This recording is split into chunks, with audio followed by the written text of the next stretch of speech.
మన రక్షకుడైన యేసుక్రీస్తు నామములో అందరికీ వందనాలండి. ఈరోజు దేవుని మాటలు ఆమోసు గ్రంథము 9వ అధ్యాయము 12వ వచనము.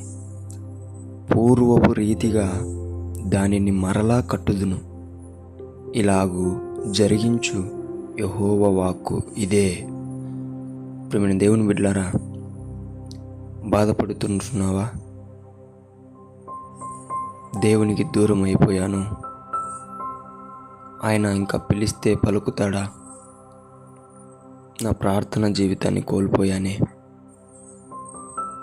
చక్కగా వాక్యం ధ్యానించే జీవితాన్ని కోల్పోయానే, దేవుని స్వరం వినే జీవితాన్ని కోల్పోయానే,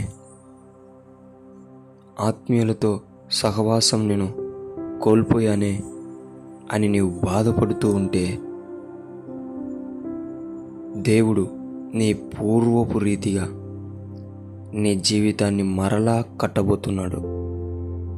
నువ్వు ఏ దానిలో నష్టపోయావో, ఏ దానిలో ఈరోజు కృంగిపోతూ బాధపడుతూ ఉంటున్నావో, దేవుడు చెప్తున్నాడు, ప్రియ దేవుని బిడ్డ, నీ పూర్వపు రీతిగా దానిని మరలా కట్టుదును, ఇదే యెహోవా వాక్కు. దేవునికే మహిమ కలుగునుగాక. దేవుడు నీ పూర్వపు ప్రార్థన జీవితాన్ని, వాక్యపు జీవితాన్ని, ఆత్మీయ సహవాసపు జీవితాన్ని, దేవుని స్వరం వినే జీవితాన్ని, నీవు ఆనందించిన ఆ సంతోషాన్ని ప్రతిదీ కూడా దేవుడు నీకు ఇచ్చునుగాక. దేవుడి మాటలను దీవించునుగాక. ప్రార్థించుకుందాం. యేసయ్యా, మీకు వందనాలు, స్తోత్రాలనైనా. నీవిచ్చిన మాట ప్రకారమునైనా నీ బిడ్డలమైన మేము ఎదురు చూస్తూ ఉంటున్నామయ్యా.